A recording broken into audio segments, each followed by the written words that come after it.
15th, 2019. I'll go ahead and read from verse 11 through 16 of Judges 6. And there came an angel of Jehovah, and sat under an oak, which was in Ophrah, that pertained unto Joash the Abiezrite, and his son Gideon threshed wheat by the winepress, to hide it from the Midianites. And the angel of Jehovah appeared unto him, and said unto him, Jehovah is with thee, thou mighty man of valor. And Gideon said unto him, O my Lord, if Jehovah be with us, why then is all this befallen us? And where be all his miracles, which our fathers told us of, saying, Did not Jehovah bring us up from Egypt? But now Jehovah hath forsaken us, and delivered us into the hands of the Midianites. And Jehovah looked upon him and said, Go in this thy might, and thou shalt save Israel from the hand of the Midianites. Have not I sent thee? And he said unto him, O my Lord, wherewith shall I save Israel? My family, behold, my family is poor in Manasseh, and I am the least in my father's house. And Jehovah said unto him, Surely I will be with thee, and thou shalt smite the Midianites as one man.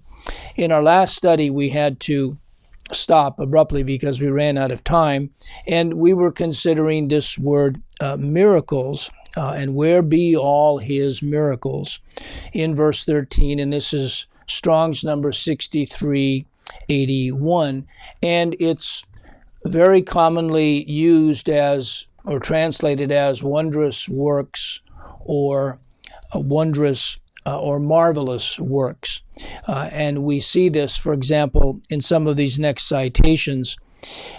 The only other place where this word appears in the book of Judges is in Judges 13:19, and here it's rendered as wondrously in the account of Manoah and his wife, as they too encounter the angel of Jehovah. Let's go there. Judges 13, verse 19. So Manoah took a kid with a meat offering and offered it upon a rock unto Jehovah. And the angel did wondrously. That's our word. And Manoah and his wife looked on. We also can go to Jeremiah 32:27. Jeremiah 32:27. And here God is posing a rhetorical question, and this word miracle is, or wondrous works, is translated as too hard. Behold, I am Jehovah, the God of all flesh. Is there anything too hard for me? And if we go to Exodus 34:10, it's translated as marvels. Exodus 34:10.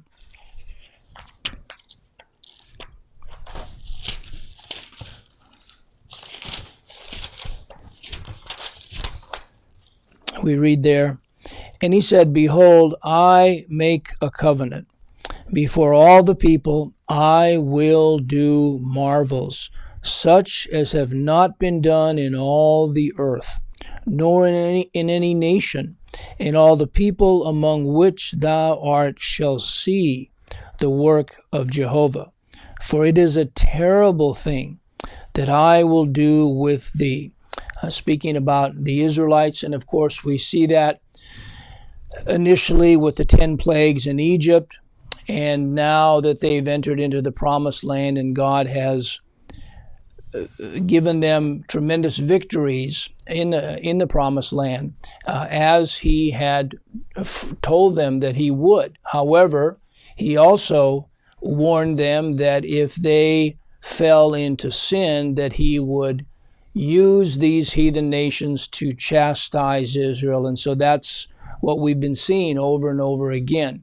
And now we see it with the Midianites. However, the tide is turning, And now God is going to use Gideon as the judge during this time, and he's going to be victorious over the Midianites.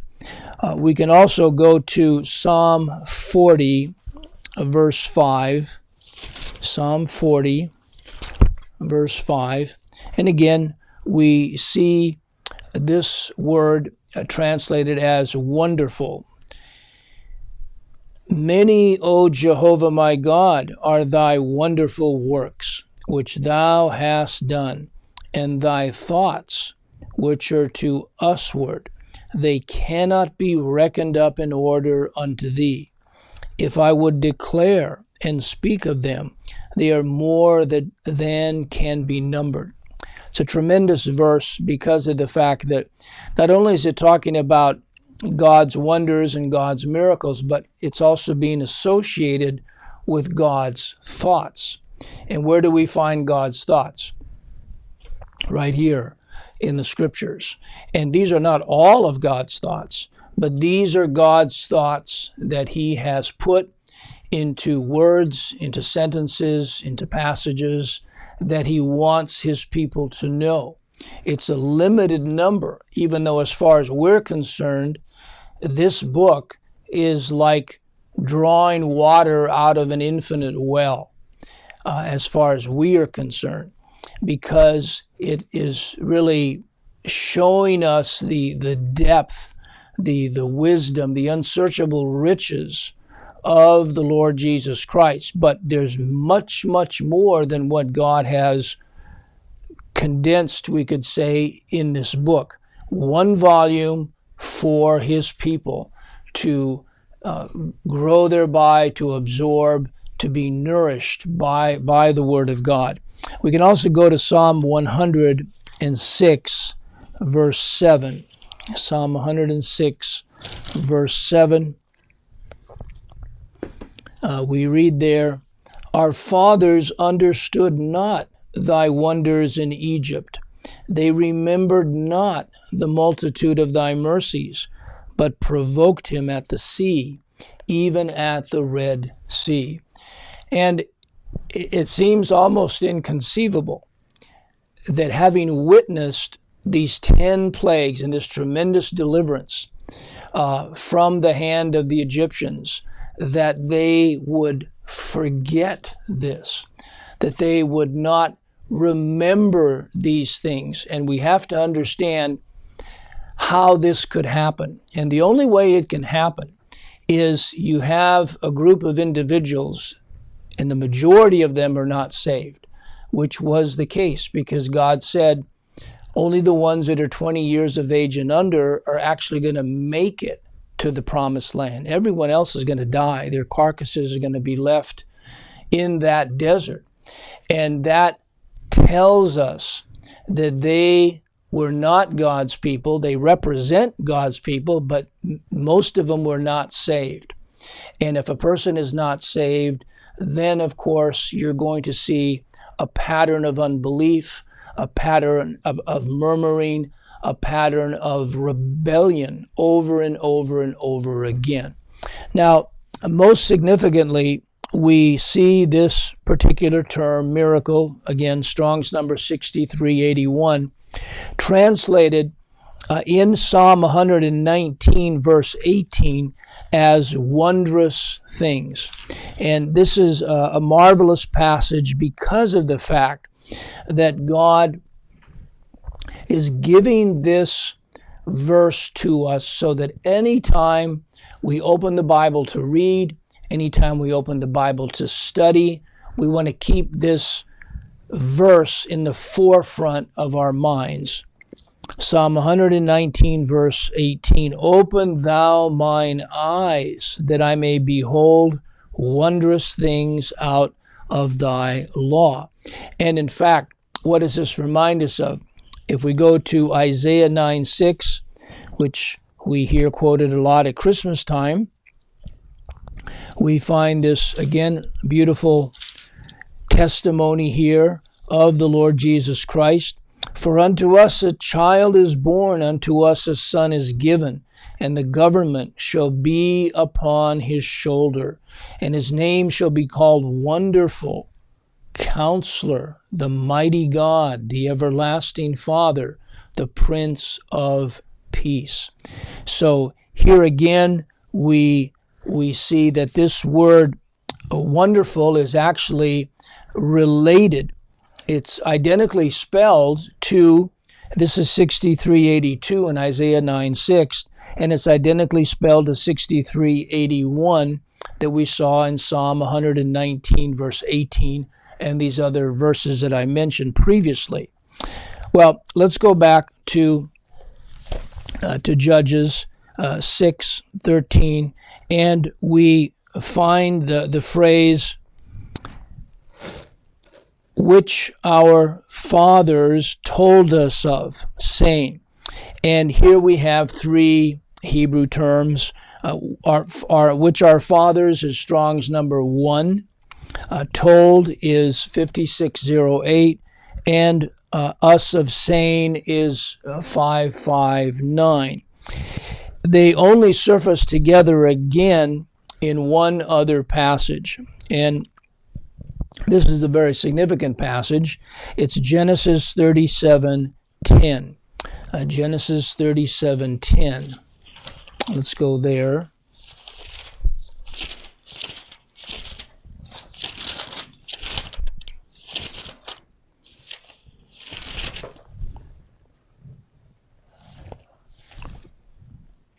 We read there, and this, let me start with verse 9 so we get the context, which has to do with Joseph's dreams.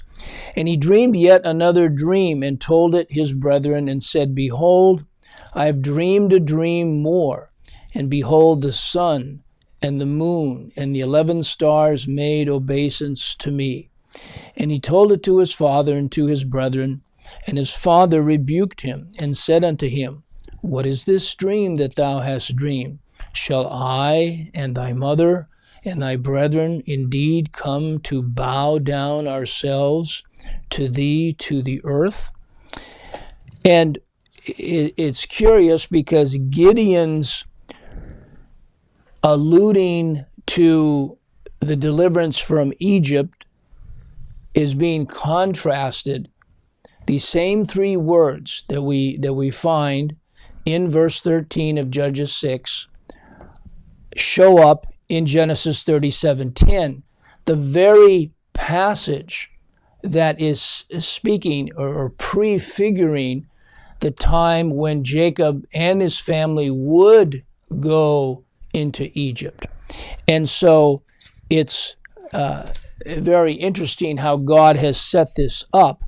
And of course, after 430 years, he would indeed deliver them, just as Gideon mentions in verse 13 of Judges 6.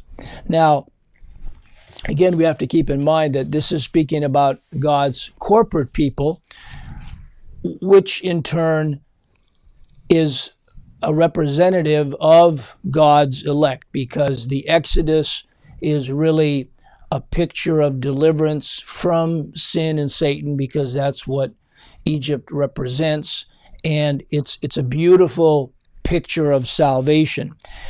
It also highlights the first Great Tribulation or Great Affliction period of Joseph's day, and that lasted 7 years or 84 months, from 1879 BC to 1872 BC. And you might recall that the number 84 ties into each of the three Great Tribulation periods. The second one was the 70-year Babylonian captivity, which was 840 months in length. And that was from 609 BC to 539 BC.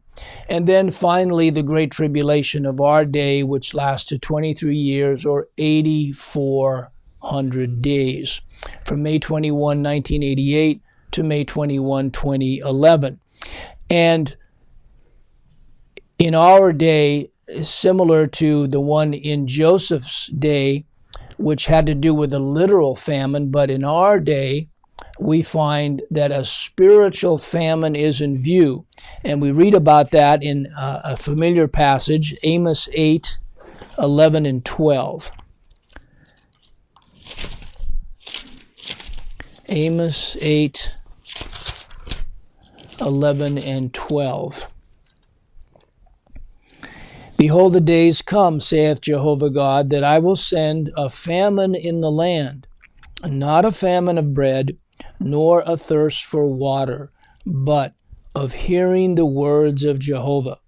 And they shall wander from sea to sea, and from the north even to the east. They shall run to and fro to seek the word of Jehovah, and shall not find it. Incidentally, this term, and shall not find it, which is Strong's number 4672, is the same word that we see in verse 13, which I really didn't delve into, but it's why then is all this befallen? It's this word befallen, as we see Gideon lamenting what has happened to Israel. Of course, this leads us into the very next question that Gideon utters in verse 13, and that is, did not Jehovah bring us up from Egypt? So we find these three terms also in verse 8 of this chapter that we looked at previously, as well as in some of our other previous lessons in the book of Judges. So I'm not going to go over that material again, but let's go back to Judges 6 verse 13, and now we have the phrase, but now Jehovah hath forsaken us. Jehovah, of course, is 3068, and hath forsaken us is 5023. These two terms together show up in about 8 other passages altogether, and 3 of them are positive in nature, emphasizing a truth that we have learned, and that is that God never forsakes his elect children. However, and to illustrate that, let's go to Psalm 94 verse 14. 94 verse 14. We read there, for Jehovah will not cast off his people, neither will he forsake his inheritance. So will not cast off is this word 5023. However, we absolutely know that God did divorce himself from national Israel, and he abandoned the churches and denominations of our day, even as he said he would. And so we see that indeed God did forsake them. For example, the same 2 words are also used in Numbers 11:31. And this is a curious passage because it has to do with the quail that are falling down, presumably dead, from the sky that God brought because the Israelites were murmuring and they wanted flesh. And so God gives them so much flesh that it becomes a stench in their nostrils. We read in Numbers 11:31, and the word here, and let them fall, is Strong's number 5023. And there went forth a wind from Jehovah, and brought quails from the sea, and let them fall by the camp, as it were a day's journey on this side, and as it were a day's journey on the other side, round about the camp, and as it were 2 cubits high upon the face of the earth. Another illustration of God forsaking his corporate people and judging his corporate people is in Jeremiah 7:29, where these 2 terms crop up. Jeremiah 7:29.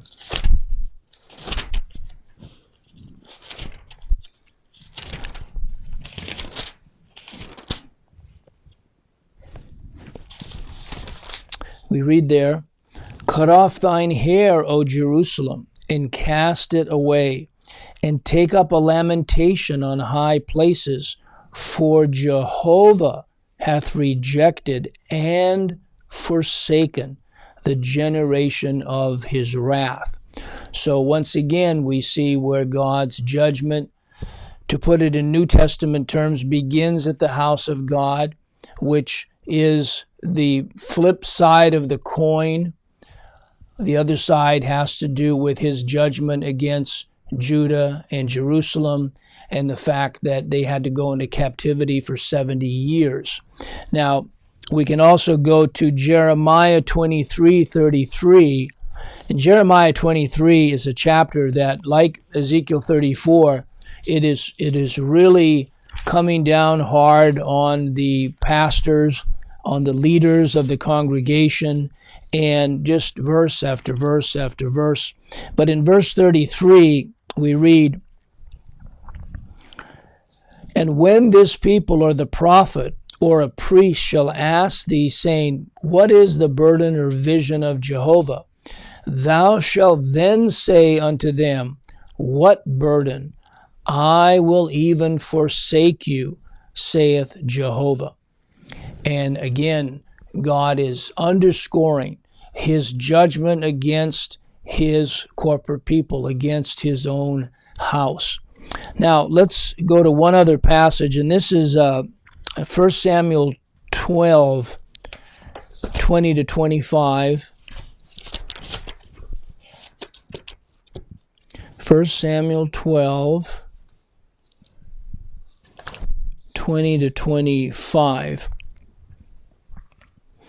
And here Samuel is giving this warning to Israel because remember, they wanted a king. They did not want the Lord to rule over them. They wanted a king like all the other nations of the world. And again, we see their rebellion against God, just like God told Samuel, they haven't rejected you, they've rejected me. 1 Samuel 12, 20 to 25.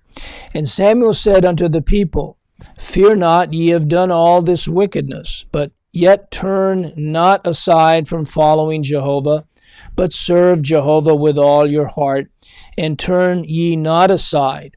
For then should you go after vain things which cannot profit nor deliver, for they are vain. For Jehovah will not forsake his people for his great name's sake, because it hath pleased Jehovah to make you his people. Moreover, as for me, God forbid that I should sin against Jehovah in ceasing to pray for you, but I will teach you the good and the right way. Only fear Jehovah and serve him in truth with all your heart. For consider how great things he hath done for you. But if ye shall still do wickedly, ye shall be consumed, both ye and your king. All right, let's then go back to Judges 6:13. And we have this next phrase in verse 13, which again consists of three Hebrew terms, and delivered us into the hands of the Midianites. And these three terms only appear together in this verse. However, we do find the last two terms, into the hands of the Midianites, that crops up in verse 14, which we now want to consider. But let's take a look at just this word hands, which is Strong's number 3709. And you might recall that spiritually the hand, like the foot, has to do with the will of the person in view.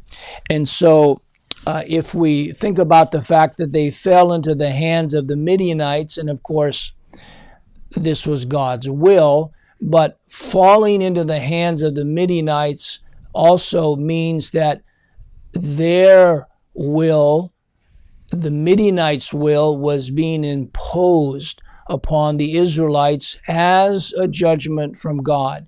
God was using this heathen nation to bring chastisement against Israel for their rebellion, but now the tide is turning, and now God is going to use Gideon to deliver the Israelites out of the hand of the Midianites. But we're going to see this over the course of the next couple chapters, 6, 7, and 8.